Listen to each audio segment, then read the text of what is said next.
You started saving and investing when you were 21, and now you're on the solid path to building your retirement. Yeah! If that's really you, if that sounds like you, that's awesome.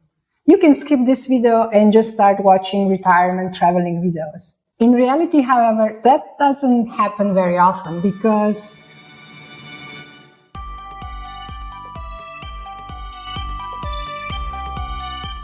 well, this is your average 21, 22, 23-year-old. So, life just gets in the way of retirement planning. If this looks like more what you were like when you were 21, then you are at the right place. Most probably you haven't started saving early enough, or you haven't even started yet at all, and you are worried you'll never catch up. You are not alone. In fact, most Americans worry more about running out of money than dying.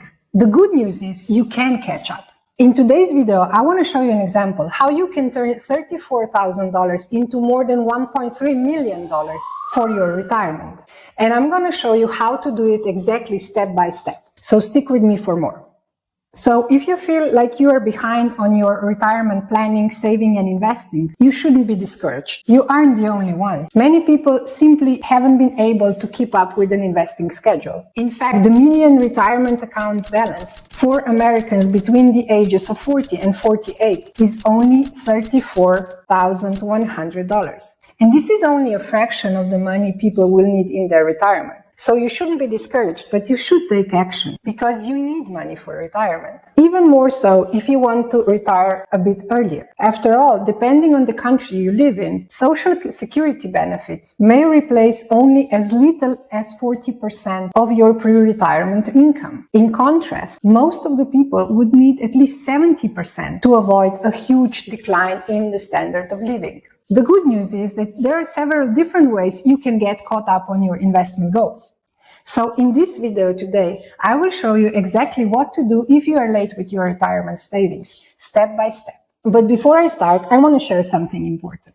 Your engagement fuels my passion for creating content that truly helps you on your financial journey. Liking my videos and subscribing to my channel is like you giving me a high five through the screen, and it keeps me motivated to keep bringing you valuable insights. And those comments, they are pure gold. They help me understand what kind of content resonates with you the most. So let's make a deal, okay? Hit that like button, subscribe like you're grabbing hold of free money, which with these strategies and tips you kind of are, and drop a comment below to join the conversation. Your support means everything. Let's keep making our wallets happy together.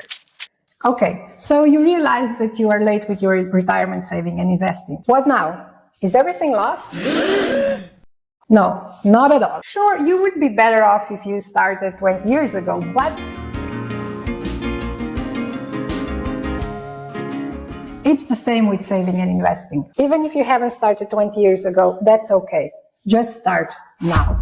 So, here's what you should do. By now, you probably have a vague idea how your retirement should look like. If not, this is your first step. Take some time to think about how you want to live your life in retirement. What do you want it to look like? What kind of lifestyle do you wish to have when you retire? Do you want to travel the world? Do you maybe want to relocate to a different country? Once you have that picture in mind, estimate the cost associated with this lifestyle. If that sounds like a lot, you can use Vanguard's Retirement Expenses Worksheet, which guides you through different categories of expenses, so that you make sure that you don't forget anything. The worksheet also automatically calculates your monthly or annual expenses for you. So I think it's quite useful, and I'm posting the link to it in the video description below. So not to be too long with this video, I'm just going to take the average annual salary in the US, so $60,000. And I will assume that I spend everything today, which is quite a common practice.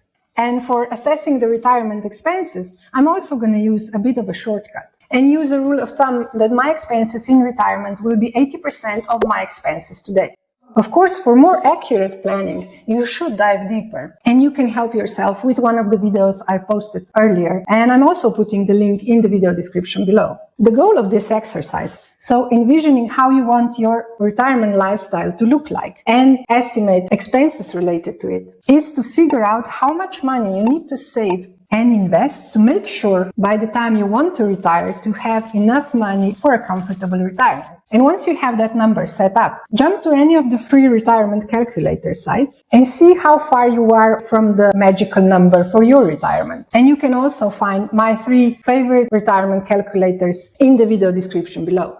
And today, to guide you through step by step how to come from $34,000 to $1.4 million for your retirement, I'm going to use the retirement calculator that I like the most, the Financial Mentors Retirement Calculator. Okay, so here I'm going to share my screen with you so that you can see exactly how I do it step by step. All right, let's go. So this is the Financial Mentors Retirement Calculator site, and what I'm going to do is start with putting in my age, the age when I want to retire, and here I'm going to assume I will retire at the average age Americans retire, if they do, which is 61. And then, this is the hard part, I am also going to try to estimate my life expectancy. Then I'm going to put in my current investments. Let's say I have just the median of the American retirement savings, so $34,100. And we estimated earlier that I'm going to need 80% of my $60,000 annual income, which brings us to $48,000 expenses in a year. And let's assume that that should be enough to cover my average retirement expenses. Finally, I want to leave a little bit of a starting money for my son. So let's say that I want to leave him with $45,000. Okay, now that I have decided to focus on my retirement, I'm going to start saving a bit of money. So I'm not going to be spending everything that I earn. And let's say that I'm going to add $500 in monthly contributions each and every month. And I'm going to increase these contributions by 3% every year, a bit lower than the inflation rate I'm going to use, because income typically doesn't completely match the inflation rate. Okay, this is what I plan to save and invest every month to make sure I'm able to retire comfortably. And I will be contributing this much until I retire, so until I'm 61. Then, until I'm 65, I'm going to hold my investments mostly in the stock market. So I expect an average S&P stock market index yearly return of 10%. But then after I'm 65, I'm going to go for less risky investment vehicles such as the money market funds. And of course, I will expect a lower return of 5%. I'm going to estimate my taxes in retirement at 22% and the inflation rate at 4%, because I like to be a bit more conservative with the increase of cost of living, just to be on the safe side. Finally, I want to decrease my income need by 15% every 6 years. Because toward the end, I'm probably not going to travel that much, I guess. So for now, I'm going to just ignore the possibilities of additional lump sum payments and post-retirement income. Okay, let's see where do I stand with these numbers.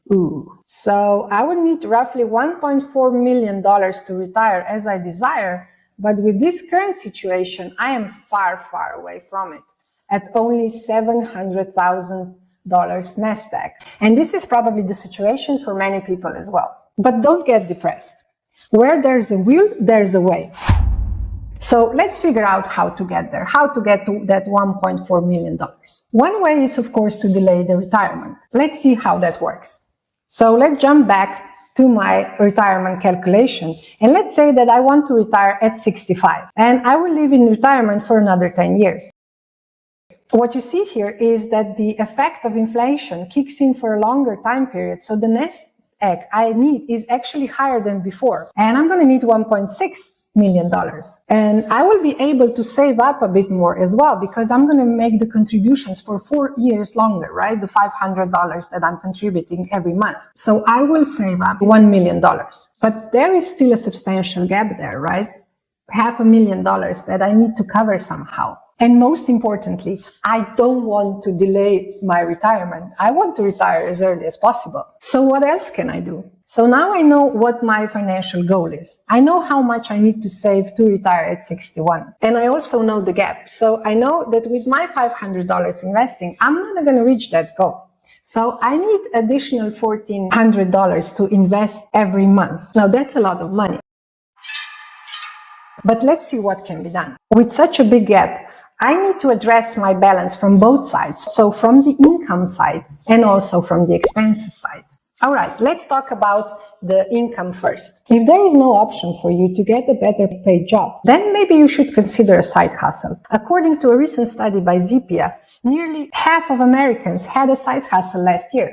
And the average side hustle in America produces $483 monthly, which is quite a nice amount of money if you need to get caught up on savings. So let's say that I'm able to earn this additional $483 every month from my side hustles, and I'm going to invest it every month into my retirement savings. So I'll add this as my monthly contribution. Okay, let's see where we are. Yeah. So the gap is still there, but it's lowered. Now let's look at what we can do on the spending side, because if I can reduce costs consistently, I can redirect that money into saving and investing for my retirement. I talk a lot about different ways of saving money in this video right up here somewhere, so I don't want to repeat myself. And I'm just going to take the $250 of the expenses every month, which I gained from ditching takeout food and canceling subscriptions I don't really need. And I'm going to add this $250 to the monthly contributions. Okay, then I want to think about my car.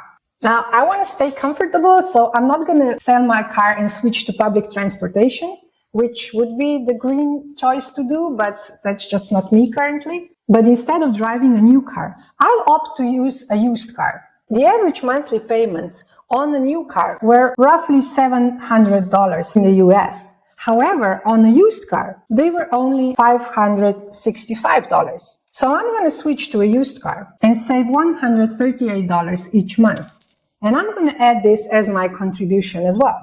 Okay, so let's see where this got us. With these tweaks in my income and spending, I was able to close the gap to my retirement nest egg. And not only that, I was also able to create some surplus, which I can use either as a cushion for any unexpected expenses, longer life expectancy perhaps, or just leave more money to my son.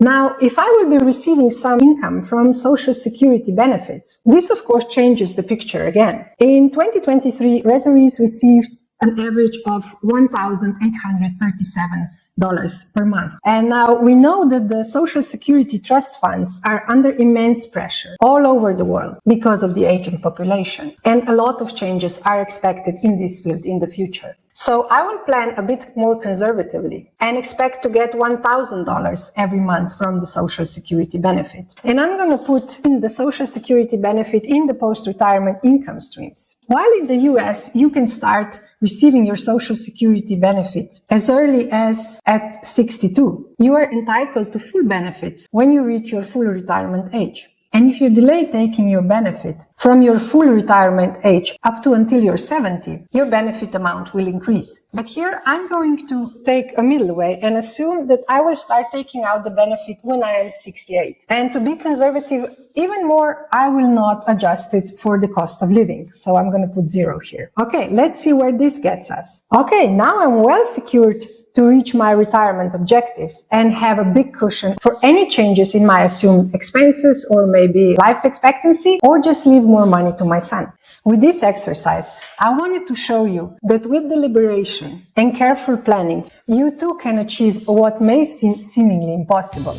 It is important to face reality, see where you stand, and decide where you want to be, and then make a concrete plan on how to get there. And when planning, don't ignore inflation. Increased cost of living can destroy your retirement plans if you don't foresee them accurately enough, as it happened to the taxi driver in Singapore I met a while ago. And I talk about this in this video right here. I'm sure you can make it. Just start now. I'm cheering for you. Bye-bye.